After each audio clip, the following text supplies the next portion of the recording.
Assalamualaikum warahmatullahi wabarakatuh. Kembali lagi di channel Radio Horor. Untuk kisah kali ini masih ada sebuah cerita dari tulisannya Pena Emas. Dan untuk kisah yang akan saya bawakan kali ini, sebuah kisah yang berjudul Sukma Kelana. Sebelum kita lanjut ke ceritanya, tekan dulu tombol like video ini dan jangan lupa tekan juga tombol subscribe channel ini. Nyalakan juga lonceng notifikasinya agar tidak ketinggalan cerita-cerita lainnya. Dan buat teman-teman yang pengen belanja-belanja, nanti silakan saja klik etalase yang ada di pojok kiri bawah. Atau teman-teman bisa kunjungi link pembelian yang ada di kolom deskripsi. Dan seperti apa untuk kisah kali ini? Langsung saja kita masuk ke ceritanya.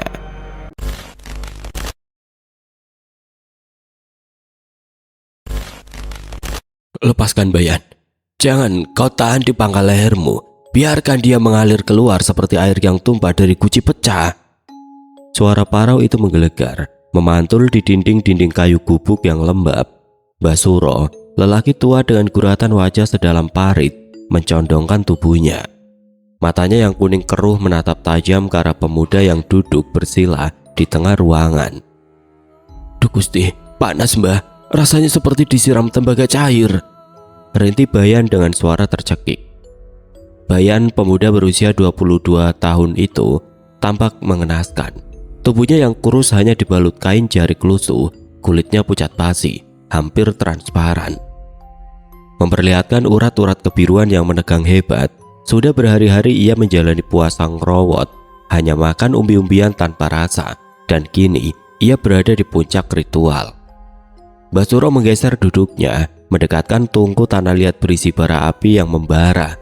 Ia menaburkan segenggam kemenyan ke atasnya. Asap putih tebal seketika membumbung, mengepung tubuh Bayan. Bau wangi yang menyengat dan mistis memenuhi paru-paru, membuat suasana gubuk di pinggiran kota itu terasa makin mencekam. Tahan Bayan, ingat tujuanmu. Kalau kau menyerah sekarang, raga dan jiwamu akan cacat selamanya. Kau tidak mau mati konyol tanpa tahu di mana ayahmu kan? Tekan Mbah Suro dengan nada mengancam. Bayan menggeram, giginya bergemelutuk. Suara giginya beradu menahan gigil yang luar biasa. Meski ruangan itu penuh asap panas, suhu tubuh Bayan justru merosot tajam. Detak jantungnya melambat, seolah-olah mesin di dalam dadanya mulai kehabisan bahan bakar. Lalu sunyi, jantungnya berdenyut sekali dalam waktu yang sangat lama. Dalam pejam matanya yang paksa bayangan masa lalu berkelebat. Kejadian 5 tahun silam di perkebunan teh Lembah Kabut kembali muncul seperti kaset rusak. Bayan masih ingat bau hangus gudang kimia yang terbakar hebat malam itu. Ayah tidak mungkin mati konyol karena api Mbah. Dia mandor yang teliti, bisik Bayan dalam hati, seolah bicara pada dirinya sendiri. Kabar burung yang beredar di desa menyebutkan bahwa ayahnya hilang dilalap api. Namun Bayan tidak pernah menemukan jasadnya. Seorang buruh petik teh tua pernah berbisik padanya bahwa malam itu ayahnya dibawa ke balik bukit oleh orang-orang suruhan pemilik perkebunan. Dia dijadikan tumbal pesugihan. Bayan, perkebunan itu butuh pengikat agar hartanya tidak habis. Bisikan itu terus terngiang menjadi api yang membakar semangatnya untuk mempelajari Sukma Kelana. Fokus Bayan, jangan biarkan ingatanmu mengikat sukmamu di bumi. Bayangkan kau adalah selai bulu yang ditiup angin. Perintah Mbah Suro lagi. Mbah Suro mengawasi dengan tatapan lapar. Bagi lelaki tua itu, Bayan adalah percobaan yang berharga. Jarang ada pemuda yang memiliki kemauan sekeras baja untuk mempelajari ilmu terlarang ini. Jika Bayan berhasil, Mbah Suro akan mendapatkan nama besar di dunia hitam. Lantai bambu gubuk itu berderit saat Bayan mulai limbung. Kepalanya terkulai ke depan, namun kakinya tetap terkunci rapat dalam posisi teratai. Mbah, saya tidak kuat. Gumam Bayan lirih, suaranya terdengar seperti berasal dari tempat yang sangat jauh. Diam, jangan bicara pakai mulut ragamu, bicara pakai niatmu. Dorong sukmamu keluar melalui ubun-ubun, bentak Mbah Suro. Tiba-tiba sebuah sensasi mengerikan menghantam Bayan. Ia merasa seolah-olah tulang punggungnya ditarik paksa, dipatahkan satu persatu dari bawah hingga ke leher. Krak. Suara itu terdengar sangat nyata di telinga batin Bayan. Rasa sakitnya melampaui apapun yang pernah ia rasakan seumur hidup. Ia ingin menjerit, tapi tenggorokannya terkunci, nafasnya benar-benar terhenti. Telinganya berdenging panjang, pandangannya yang gelap tiba-tiba pecah menjadi cahaya putih keperakan yang menyilaukan. Rasa panas dan sakit itu hilang seketika, berganti dengan rasa ringan yang luar biasa. Bayan merasa dirinya melayang. Ia mencoba membuka mata dan betapa terkejutnya dia saat melihat ke bawah. Itu aku. Di bawah sana ia melihat sesosok pemuda pucat yang terduduk kaku di tengah kepulan asap. Pemuda itu adalah raganya sendiri. Bayan bisa melihat setiap detail keringat dingin yang membasahi dahi raganya, hingga debu-debu yang menempel di jariknya. Aku berhasil, Mbah. Aku berhasil. Namun Basuro tidak menjawab. Lelaki tua itu masih duduk menghadap raga kosong Bayan. Komat Kamit merapalkan mantra pelindung agar raga itu tidak dimasuki oleh roh halus lain yang berkeliaran di malam hari. Jangan hanya diam di situ. Keluar dari gubuk ini. Temui aku di sini sebelum matahari terbit. Perintah Basuro. Meski ia tidak melihat keberadaan Bayan, ia tahu sukmanya sudah lepas. Bayan mencoba menggerakkan tubuh barunya. Tidak ada berat, tidak ada hambatan. Ia menembus dinding kayu gubuk itu seolah-olah dinding itu terbuat dari udara. Angin malam di luar terasa berbeda, bukan dingin yang menusuk kulit, melainkan aliran energi yang menggelitik. Bayan melihat sekeliling. Dunia tampak berbeda, pohon-pohon memiliki aura hidup, dan tanah memancarkan warna kelabu. Ia melesat terbang rendah di atas pepohonan, kecepatannya melampaui lari kuda manapun. Bayan merasa begitu berkuasa. Dengan kesadaran sukmanya, ia mengarahkan pandangan ke arah barat, tempat perkebunan lembah kabut berada. Tunggu aku ya, aku akan menjemputmu. Namun peringatan Basuro kembali terngiang, ia harus segera kembali sebelum fajar. Jika matahari menyentuh sukma yang berada di luar raga tanpa persiapan, sukma itu bisa hangus atau tersesat selamanya. Bayan pun berputar arah, ia melayang kembali menuju gubuk reot di pinggiran kota. Dari ketinggian, ia melihat garis merah tipis mulai muncul di ufuk timur. Jantung raga yang di gubuk mulai berdenyut lemah, memanggil sukmanya untuk segera pulang. Bayan menukik tajam menembus atap gubuk dan bersiap melakukan penyatuan kembali. Ia melihat Basuro masih setia menunggu, namun wajah tua itu kini tampak tegang. Menyadari bahwa waktu mereka hampir habis. Cepat masuk Bayan, jangan sampai terlambat satu detik pun, teriak Basuro sambil menghentakkan tongkatnya ke lantai. Bayan memposisikan sukmanya tepat di atas raganya yang kaku. Dengan satu tarikan nafas batin yang kuat, ia menjatuhkan dirinya. Blam! Seluruh inderanya kembali berfungsi secara kasar. Bayan tersedak, paru-parunya mendadak meraup oksigen dengan rakus. Ia terbatuk-batuk hebat hingga tubuhnya tersungkur ke depan. Bayan mencengkeram dadanya yang terasa sangat sesak. Keringat bercucuran seperti air hujan. Bagaimana? Apa yang kau lihat di luar sana? Tanya Basuro sambil memberikan segelas air putih yang sudah diberi doa. Bayan meminum air itu dengan tangan gemetar. Air itu terasa begitu nikmat di tenggorokannya yang kering. Dunia terlihat berbeda, Mbah. Saya merasa bisa pergi kemana saja, jawab Bayan dengan suara serak. Basuro tersenyum tipis, sebuah senyuman yang lebih mirip seringai serigala. Ini baru permulaan, Bayan. Ilmu ini adalah kunci, tapi ingat, setiap kunci bisa membuka pintu surga atau justru menguncimu di dalam neraka. Bayan hanya terdiam, menatap tangannya yang masih pucat. Ia tahu perjalanan ini baru saja dimulai. Dan nyawa neneknya serta rahasia ayahnya kini menjadi taruhan yang harus ia tebus dengan cara apapun. Istirahatlah besok. Kita akan melakukan yang lebih jauh dari sekedar berkeliling desa, ucap Basuro pelan sambil meniup sisa bara di tungku hingga padam. Gubuk itu kembali gelap, menyisakan bau kemenyan yang mulai memudar seiring dengan matahari yang mulai merayap naik, mengakhiri malam ritual yang mengerikan itu. Bayan, ingat pesanku. Jangan sekali-kali kau melewati batas sungai di ujung desa tanpa pengawasanku. Sukmamu itu masih hijau, ibarat janur yang baru dipetik, mudah layu kalau terkena angin kencang. Peringatan Basuro tempo hari terus terngiang, namun rasa penasaran di hati Bayan jauh lebih besar daripada rasa takutnya. Malam ini saat sang guru sedang pergi ke desa seberang, Bayan duduk bersila di kamarnya sendiri. Di hadapannya hanya ada satu lilin kecil yang apinya menari-nari ditiup angin dari celah jendela. Maafkan saya, Mbah. tapi saya tidak bisa menunggu lebih lama lagi, bisik Bayan pelan. Bayan meniup lilin itu hingga padam. Suasana seketika menjadi gelap gulita. Pemuda itu mulai mengatur nafas mengikuti pola yang sudah diajarkan. Detak jantungnya mulai melambat. Rasa dingin mulai merambat dari ujung kaki menuju ulu hati. Hanya dalam hitungan menit Bayan sudah merasakan tarikan kuat di ubun-ubunnya. Tubuhnya terasa ringan, seringan kapas. Ia menoleh ke belakang dan melihat tubuhnya yang terduduk lemas di atas dipan bambu. Kali ini ia tidak ragu lagi. Lembah kabut, aku datang. Bayan melesat keluar menembus atap rumahnya. Ia tidak lagi berkeliling desa. Dengan kekuatan ia memacu sukmanya menuju arah utara. Tempat perkebunan teh lembah kabut berada. Kecepatannya membuat pemandangan di bawahnya tampak seperti garis-garis kabur yang lewat begitu saja. Setelah menempuh perjalanan yang terasa hanya sekejap, Bayan tiba di batas perkebunan. Namun ada yang aneh. Seharusnya daerah ini adalah lahan gundul sisa kebakaran hebat 5 tahun yang lalu yang meninggalkan tunggul-tunggul pohon hitam yang menyeramkan.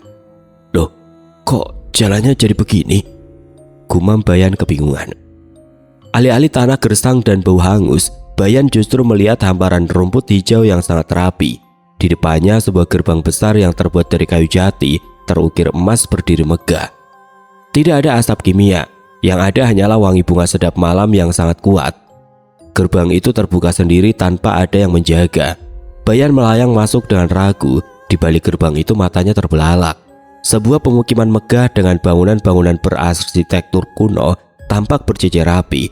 Atap-atapnya berkilau keemasan tertimpa cahaya bulan yang entah mengapa terasa jauh lebih terang di tempat ini. Inilah Desa Atas Angin. Wilayah yang hanya ada dalam dongeng-dongeng pengantar tidur tentang kaum bunian. Suara dentingan musik gamelan terdengar sayup-sayup dari arah bangunan paling besar di tengah desa. Bayan mendekat. Hatinya berdegup kencang padahal ia tidak punya jantung saat ini. Di teras bangunan itu terlihat sekelompok orang sedang bercengkrama dengan pakaian mewah layaknya bangsawan zaman dulu. Mata Bayan menyipit mencari sosok yang selama ini menghantui mimpinya. Di pojok teras duduk seorang pria parubaya mengenakan beskap bludru biru dengan keris bertahtakan permata di pinggangnya. Ayah, nafas Bayan tercekat. Pria itu tampak sangat sehat, bahkan lebih muda dari ingatan terakhir Bayan. Di sampingnya duduk seorang wanita cantik dengan kulit seputih pualam dan mata yang memancarkan cahaya kebiruan seorang putri bunian. Mereka tampak tertawa bahagia, sangat jauh dari kesan tawanan pesugihan yang selama ini Bayan bayangkan. Ayah, teriak Bayan sambil mendarat di lantai teras. Suasana seketika hening. Pria itu menoleh, matanya membulat saat melihat sosok Bayan yang berdiri gemetar dengan wujud sukmanya yang masih samar. Bayan, bagaimana kamu bisa sampai ke sini, nak? Tanya pria itu dengan nada yang tidak menunjukkan kegembiraan, melainkan ketakutan. Saya mencari ayah. 5 tahun saya dan nenek menderita karena mengira ayah sudah mati terbakar atau dijadikan tumbal. Kenapa ayah malah ada di sini? Suara Bayan meninggi, bercampur antara rindu dan marah. Beberapa penjaga desa Atas Angin mulai mendekat dengan tombak perak di tangan mereka. Namun pria itu mengangkat tangannya, memberi isyarat agar mereka mundur. Jangan sakiti dia. Dia anakku dari dunia bawah, ucap pria itu pelan. Dunia bawah? Jadi bagi ayah, tempat tinggal kami hanyalah dunia bawah. Bayan melangkah maju. Nenek sakit-sakitan ya. Rumah kita hampir roboh karena tidak ada biaya. Kenapa ayah tidak pernah pulang? Pria itu menghela nafas panjang. Ia berdiri menghampiri Bayan, namun ia tidak bisa menyentuh anaknya karena perbedaan frekuensi energi di alam itu. Bayan, kamu masih terlalu muda untuk mengerti. Hidup di sana itu berat. Saya lelah jadi mandor yang terus-menerus dikejar hutang bank. Saya lelah melihat ibumu meninggal karena kita tidak punya uang untuk ke dokter, ucap ayahnya dengan suara datar. Jadi berita kebakaran itu? Tanya Bayan dengan suara bergetar. Kebakaran itu saya yang memulainya, Bayan. Saya harus mati agar orang-orang berhenti mencari saya. Kebetulan penghuni desa ini menawarkan kehidupan yang jauh lebih layak, tanpa pajak, tanpa hutang, tanpa rasa lapar. Ayahnya menjelaskan tanpa ada rasa bersalah. Rasanya seperti ada godam besar yang menghantam dada batin Bayan. Kebenaran ini jauh lebih menyakitkan daripada dugaan bahwa ayahnya menjadi tumbal. ayahnya bukan korban, ayahnya adalah pengkhianat yang memilih kabur dari tanggung jawab. Ayah membiarkan kami membusuk dalam kemiskinan hanya demi hidup enak dengan wanita ini. Bayan menunjuk Putri Bunian yang menatapnya dengan tatapan dingin. Jaga bicaramu, Bayan. Dia adalah istriku sekarang. Dia memberiku martabat yang tidak pernah saya dapatkan di perkebunan teh itu, bentak ayahnya. Brak. Ayahnya menghentakkan kaki ke lantai. Aura di desa atas angin tiba-tiba berubah mencekam. Langit yang tadinya terang menjadi mendung seketika. Pulanglah, Bayan. Anggap saja kamu tidak pernah sampai ke sini. Saya sudah bahagia. Sampaikan pada nenekmu, saya sudah tenang di alam ini. Lanjut ayahnya sambil membalikkan badan, kembali duduk di samping istri barunya. Saya tidak akan pulang sebelum ayah ikut saya, seru Bayan nekat. Ia mencoba merangsek maju untuk menarik tangan ayahnya. Tiba-tiba hembusan angin yang sangat kuat menghantam tubuh Sukma Bayan hingga ia terpental keluar dari teras bangunan tersebut. Rasa sakit yang bukan berasal dari fisik, melainkan dari kedalaman jiwanya, mulai menjalar. Kamu sudah lancang, manusia muda. Suara Putri Bunian itu akhirnya terdengar, melengking tajam seperti gesekan bola yang rusak. Bayan mencoba berdiri, namun sukmanya mulai tidak stabil. Warna keperakan di tubuhnya mulai berkedip-kedip, pertanda energinya terkuras habis karena emosi yang tidak stabil di alam astral. Tiba-tiba tanah di bawah kaki Bayan retak. Ia melihat ke arah hutan di belakang desa yang tadinya indah, kini berubah kembali menjadi pepohonan hitam legam yang mengerikan. Distorsi ruang mulai terjadi. Gerbang emas yang tadi ia lalui mulai tertutup kabut tebal yang dingin. Cepat pergi dari sini, Bayan. Penjaga alam ini tidak akan membiarkanmu keluar jika kamu masih di sini saat kabut turun sepenuhnya, teriak ayahnya dari kejauhan. Ada sedikit nada cemas di suaranya, namun ia tetap tidak beranjak dari tempat duduknya. Bayan menatap ayahnya untuk terakhir kali. Sosok pria yang dulu ia banggakan kini tampak seperti orang asing yang mengerikan. Kebenaran bahwa ia ditinggalkan demi kemewahan di alam gaib membuat semangat hidup Bayan seolah runtuh. Tanpa bisa melawan, Bayan tersedot oleh pusaran angin kabut yang dingin. Ia merasa dirinya terombang-ambing di antara dua dunia. Kesadarannya mulai kabur, dan satu-satunya hal yang ia rasakan adalah rasa perih yang teramat sangat di hulu hatinya. Ayah tega sekali, bisiknya sebelum semuanya menjadi gelap. Di dunia nyata, di dalam kamarnya yang gelap, raga Bayan yang terduduk di atas dipan bambu tiba-tiba mengeluarkan darah segar dari hidungnya. Lilin yang tadi padam tiba-tiba menyala dengan api berwarna biru yang mengerikan, menandakan ada sesuatu yang ikut menumpang di belakang kepulangan sukmanya. Tangkap dia, jangan biarkan sukma lancang ini membawa aroma rahasia kita kembali ke dunia tanah. Suara itu menggelegar membelah kabut tebal yang menyelimuti desa atas angin. Bayan tersungkur di atas hamparan rumput yang kini terasa setajam sembilu. Di sekelilingnya, bayangan-bayangan tinggi dengan mata berpijar biru mulai bermunculan dari balik pohon-pohon besar. Mereka adalah para penjaga perbatasan, makhluk yang ditugaskan memastikan tidak ada rahasia yang bocor ke dunia manusia. Ampun, saya hanya ingin menjemput ayah saya, teriak Bayan. Suaranya bergema kaku di udara yang terasa semakin padat dan menghimpit. Ujung-ujung tombak perak kini sudah mengarah tepat ke leher astral Bayan. Hawa dingin yang mematikan terpancar dari senjata-senjata tersebut. Di alam itu, jika sukma terluka, maka raga di dunia nyata akan mengalami cacat permanen atau bahkan kematian seketika. Bayan, ambil ini. Tiba-tiba ayahnya berlari mendekat. Pria itu tampak pucat, ketakutan melihat putra kandungnya yang dikepung pasukan Bunian. Ia melemparkan sebuah benda kecil berbentuk koin tembaga dengan lubang kotak di tengahnya. Bayan menangkap benda itu dengan sigap. Seketika sebuah perisai cahaya redup menyelimuti tubuh sukmanya, membuat para penjaga itu mundur selangkah karena silau. Itu jimat pemberian istri ayah. Pakailah untuk menembus dinding pembatas. Cepat lari, Bayan, jangan menoleh ke belakang, teriak ayahnya dengan nada penuh penyesalan. Tapi ya, pergi, maafkan ayah Bayan, hidup kita sudah berbeda. Bayan tidak punya pilihan. Ia mengerahkan seluruh sisa energinya melesat menembus kabut tebal. Di belakangnya, raungan kemarahan para penjaga Bunian terdengar mengerikan, seperti suara badai yang mengamuk. Sementara itu di dunia nyata, suasana jauh lebih mencekam. Suara sirine ambulan memecah keningan malam di permukiman padat penduduk. Nenek Bayan yang sudah renta menangis sesekukan di samping cucunya yang terbujur kaku di atas tandu. "Ya Allah Bayan, bangun Le, bangun!" Ratap sang nenek sambil memegang tangan Bayan yang terasa hangat namun tidak menunjukkan tanda-tanda bernafas. Tetangga-tetangga berkumpul dengan raut wajah cemas. "Tadi saya lihat dari jendela ada asap biru keluar dari lubang angin kamarnya, Mbok. Pas saya cek sama warga, Bayan sudah tidak bernapas," ujar Pak RT yang ikut membantu menggotong tubuh Bayan. Sesampainya di rumah sakit, suasana menjadi semakin tegang. Bayan segera dilarikan ke ruang darurat. Dokter dan perawat sibuk memasangkan berbagai kabel di dada pemuda itu. Layar monitor menunjukkan garis yang hampir datar. Pasien mengalami koma yang tidak bisa dijelaskan secara medis. Tubuhnya hangat, organ-organnya sehat, tapi dia tidak mau bangun, gumam dokter jaga dengan dahi berkerut. Sang nenek hanya bisa terduduk lemas di bangku tunggu.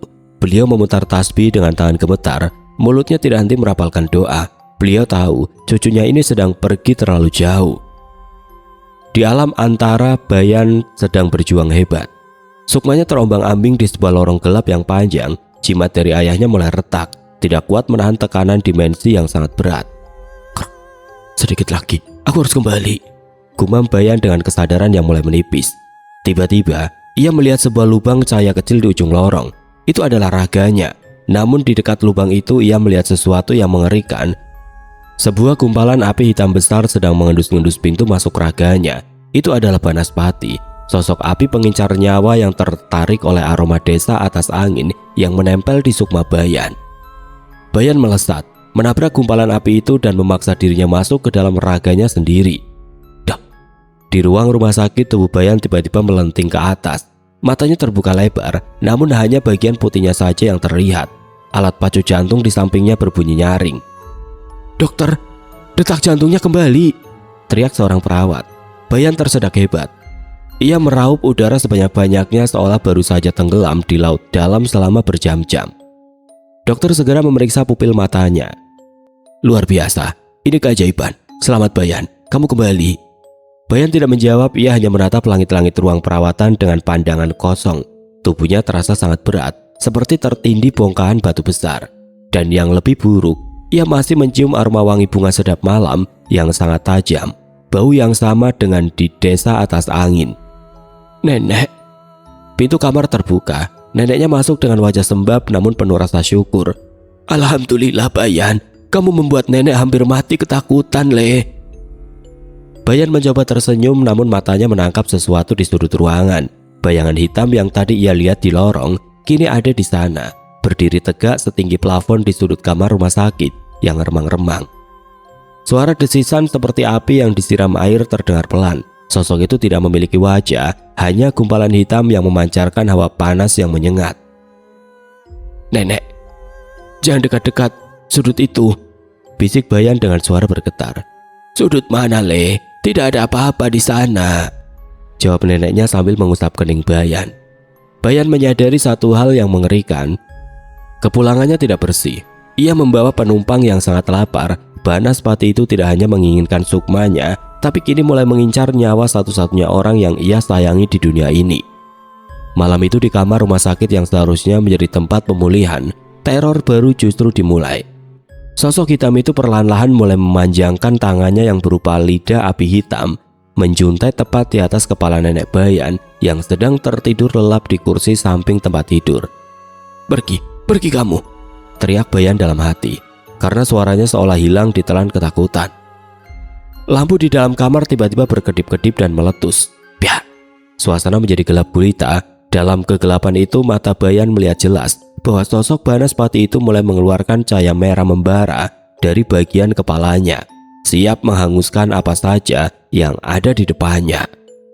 Bayan tahu, jimat tembaga di genggaman tangan aslinya sudah hancur menjadi abu.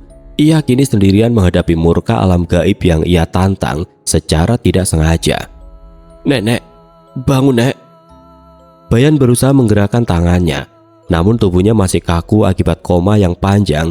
Ia hanya bisa melihat dengan penuh horor saat bayangan hitam itu mulai menyelimuti tubuh neneknya, perlahan namun pasti. Sesuatu yang dibawa tanpa izin harus diganti dengan nyawa yang lain.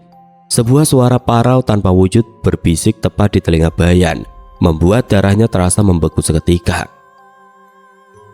Pilihannya cuma dua, Bayan. Kamu biarkan nenekmu jadi abu karena ulahmu, atau kamu seret setan itu kembali ke lubang asalnya sekarang juga. Basuro membentak keras. Suaranya mengalahkan desis api yang entah mengapa terus muncul dari sudut-sudut kamar rumah sakit. Beliau berdiri tegak dengan keringat dingin yang membasahi dahi. Di hadapannya sosok hitam setinggi plafon itu semakin padat. Lidah apinya hampir menyentuh dahi nenek Bayan yang masih terjaga dalam tidurnya karena pengaruh sihir makhluk itu. Tapi raga saya masih lemah, Mbah. Baru tadi sore saya sadar dari koma, saut Bayan dengan suara gemetar. Ia mencoba duduk meski kepalanya terasa berputar hebat. Tidak ada waktu buat mengeluh. Banaspati ini sudah mencium aroma desa atas angin dari sukmamu. Dia tidak akan pergi sebelum mendapatkan upeti nyawa, tegas Mbah Suro. Beliau kemudian membisikkan sesuatu ke telinga Bayan, sebuah mantra kunci untuk melakukan sukma kelana tingkat tinggi yang jauh lebih berbahaya dari sebelumnya. Bayan menelan ludah. Ia menatap wajah neneknya yang pucat. Hanya wanita tua inilah yang terus menyayanginya di dunia ini, sementara ayahnya asik berpesta di alam lain. Bawa saya pulang ke rumah, Mbah. Saya tidak bisa melakukannya di sini.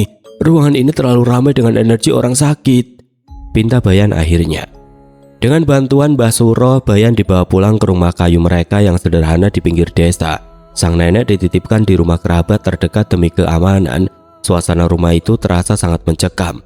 Angin malam bersiul melalui celah-celah dinding kayu, seolah-olah ikut berbisik meramalkan maut. Bayan duduk bersila di tengah ruang tamu. Mbah Suro memasang pagar gaib di sekeliling rumah dengan menaburkan garam dan merang hitam. Bayan, ingat, begitu sukmamu keluar, langsung jerat makhluk itu. Jangan beri dia celah untuk melawan. Setelah dia terseret ke pusaran dimensi, segera kembali. Jangan mampir kemanapun, pesan Mbah Suro dengan raut wajah yang sangat serius. Baik, Mbah, doakan saya. Bayan memejamkan mata. Ia tidak butuh waktu lama seperti ritual pertama. Dendam dan rasa tanggung jawab mempercepat prosesnya. Dalam sekejap kesadaran Bayan sudah melayang di atas tubuhnya. Ia melihat Mbah Suro, bibirnya bergerak cepat merapalkan doa-doa perlindungan. Di sudut ruangan Banaspati itu sudah menunggu. Wujudnya kini menyala merah membara, siap menerjang. Ayo, ikut aku kembali ke nerakamu, teriak Bayan dengan wujud sukma. Bayan melesat keluar rumah memancing makhluk api itu untuk mengejarnya. Terjadilah kejar-kejaran hebat di langit malam yang gelap. Banaspati itu melontarkan bola api hitam yang meledak di udara setiap kali Bayan menghindar. Suara ledakan itu hanya terdengar oleh telinga batin. Bayan terus memacu energinya menuju perbatasan alam yang ia datangi sebelumnya. Ia mengeluarkan seutas tali cahaya dari telapak tangan astralnya, hasil dari mantra tingkat tinggi yang diajarkan Mbah Suro. Tali itu melilit leher Banaspati dengan kuat. Makhluk itu meraung, suaranya seperti hutan yang terbakar hebat. Bayan mengerahkan seluruh tenaganya, menyeret makhluk itu menuju pusaran dimensi kelabu yang terbuka di ujung cakrawala. Masuklah ke sana dan jangan pernah kembali. Bayan menyentakkan talinya dengan kekuatan penuh. Banaspati itu terhisap masuk ke dalam pusaran, lenyap ditelan kegelapan abadi. Bayan ternganga, sukmanya terasa sangat tipis dan transparan. Ia telah menggunakan hampir seluruh cadangan energinya. Selesai, aku harus pulang sekarang. Ia berbalik arah, terbang rendah menuju rumah kayunya, namun dari kejauhan matanya menangkap sesuatu yang tidak beres. Langit di atas rumahnya tidak lagi gelap, melainkan berwarna oranye kemerahan yang mengerikan. Suara kayu terbakar terdengar sangat nyata. Jantung astral Bayan mencelos. Ia mempercepat laju terbangnya. Mbah Suro, nenek. Saat ia tiba di atas rumahnya, pemandangan yang tersaji benar-benar menghancurkan jiwanya. Rumah kayu peninggalan kakeknya itu sudah dilalap api besar. Rupanya terjadi konsleting listrik di bagian dapur yang menyambar tumpukan kayu bakar kering. Atau mungkin ini adalah sabotase dari musuh-musuh ayahnya yang tidak ingin rahasia desa atas angin terusik. Mbah, di mana Mbah Suro? Bayan melihat Mbah Suro tergeletak di halaman rumah dengan luka bakar di lengan. Sepertinya beliau sempat mencoba masuk namun terpental oleh ledakan tabung gas di dalam. Bayan, jangan masuk. Ragamu di dalam. teriak Mbah Suro sambil menunjuk ke arah kamar Bayan yang sudah menjadi lautan api. Bayan tidak peduli. Ia menerjang masuk menembus kobaran api yang panasnya terasa hingga ke sukmanya. Ia terbang menuju kamarnya, tempat ia meninggalkan raga kosongnya tadi. Brak! Atap rumah kayu itu roboh, menghujani ruangan dengan balok-balok kayu yang membara. Bayan terpaku di ambang pintu kamar. Ia melihat tempat tidurnya sudah tidak berbentuk lagi. Di sana, di tengah-tengah api yang menari-nari dengan ganas, ia melihat raganya. Raga yang seharusnya ia masuki kembali itu kini sudah tidak lagi berwarna pucat. Tubuhnya itu sudah berubah menjadi bara api yang merah membara. Kulitnya mengelupas dan dagingnya mulai menjadi abu. Tidak mungkin. Bangun Bayan, bangun! Teriaknya pada dirinya sendiri. Bayan mencoba menjatuhkan sukmanya ke atas raga itu berkali-kali. Ia mencoba menyatu. Namun setiap kali ia menyentuh tubuh yang terbakar itu, ia justru terpental keluar dengan rasa sakit yang tidak terbayangkan. Wadahnya sudah rusak. Wadahnya sudah musnah. Tidak ada lagi saraf yang bisa menerima sinyal sukma. Tidak ada lagi paru-paru yang bisa memompa udara. Bayan kini hanyalah sebuah kesadaran yang melayang tanpa rumah untuk kembali. Mbah, tolong saya Mbah, rata Bayan dari dalam kobaran api. Namun Mbah Suro di luar sana hanya bisa menunduk lesu. Beliau tahu secara medis dan secara gaib Bayan sudah dinyatakan meninggal dunia. Rumah itu kini menjadi peti mati yang membakar habis sisa-sisa eksistensi manusia milik Bayan. Bayan terbang keluar dari runtuhan rumah yang kini rata dengan tanah. Ia melihat tetangga-tetangga datang membawa ember. Namun semuanya sudah terlambat. Ia melihat neneknya berlari mendekat, lalu pingsan di pelukan warga saat melihat kamar cucunya sudah menjadi abu. Serak.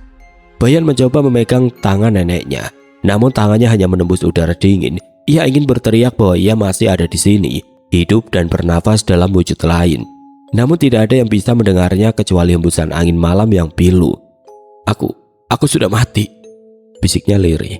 Ia menatap langit ke arah bintang-bintang yang tampak begitu jauh.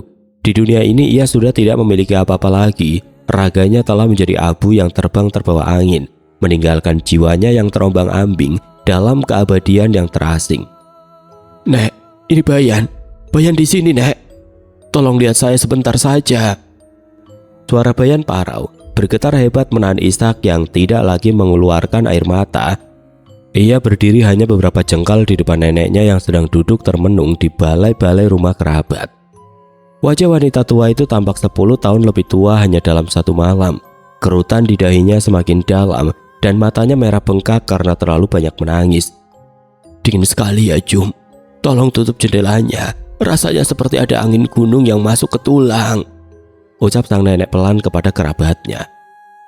Bayan mencoba menggapai bahu neneknya, ingin memberikan pelukan terakhir yang paling hangat. Namun tangannya justru menembus tubuh renta itu seperti asap yang membelah udara. Sang nenek hanya bergidik, merapatkan kain jariknya dengan tubuh gemetar. Beliau tidak bisa melihat cucunya. Bagi beliau, Bayan sudah menyatu dengan tanah, lenyap bersama api yang menghanguskan rumah mereka. Nek, saya belum mati, saya masih di sini, teriak Bayan. Namun teriakannya hanya memicu suara anjing melonglong di kejauhan. Suara itu menyayat hati, seolah-olah hanya hewan-hewan malam itulah yang menyadari eksistensi Bayan yang kini tidak lebih dari sekedar lelembut. Keesokan harinya Bayan menyaksikan prosesi yang paling menyakitkan bagi setiap jiwa yang masih terikat di dunia. Pemakamannya sendiri di TPU pinggir desa yang tanahnya masih basah karena hujan sore itu. Kerumunan warga berdiri melingkar. Suara cangkul yang menghujam tanah terdengar begitu nyata di telinga Bayan. Ia berdiri di bawah pohon kamboja, menatap sebuah liang lahat yang sempit. Di dalam liang itu tidak ada jasad yang utuh. Hanya ada sebuah kotak kayu kecil berisi sisa abu dan kain kafan yang dibentuk menyerupai manusia. Karena raga aslinya sudah musnah menjadi debu. Kasihan ya si Bayan, masih muda, hidupnya susah, matinya pun mengenaskan, bisik salah satu seorang pelayat. Iya, mana ayahnya tidak tahu kemana, hanya tinggal sama neneknya yang sudah jompo pula. Nasib, saut yang lain sambil menggelengkan kepala. Bayan mengepalkan tangannya, amarahnya sempat membuncah mendengarkan gunjingan itu. Namun kemudian ia lemas. Mereka benar, ia kini hanyalah arwah tanpa identitas. namanya akan segera terukir di nisan kayu, sementara jiwanya masih melayang tanpa arah, terjebak di antara dua dunia. Selesai sudah tugasmu di dunia tanah ini, Le. Beristirahatlah dengan tenang, ucap seorang sesepuh desa sambil menyiramkan air mawar ke atas gundukan tanah baru itu. Wangi mawar itu menyengat, namun bagi Bayan wangi itu terasa seperti pengusiran. Ia bukan lagi bagian dari mereka, ia tidak lagi butuh makan, tidur, dan tidak lagi memiliki masa depan di desa ini. Bayan berjalan menjauh dari pemakaman. Kakinya tidak menyentuh tanah, melainkan melayang beberapa senti di atas rumputan. Ia mendatangi Mbah Suro yang sedang duduk di gubuknya, namun sang guru pun tidak berdaya. "Mbah, apa yang harus saya lakukan?"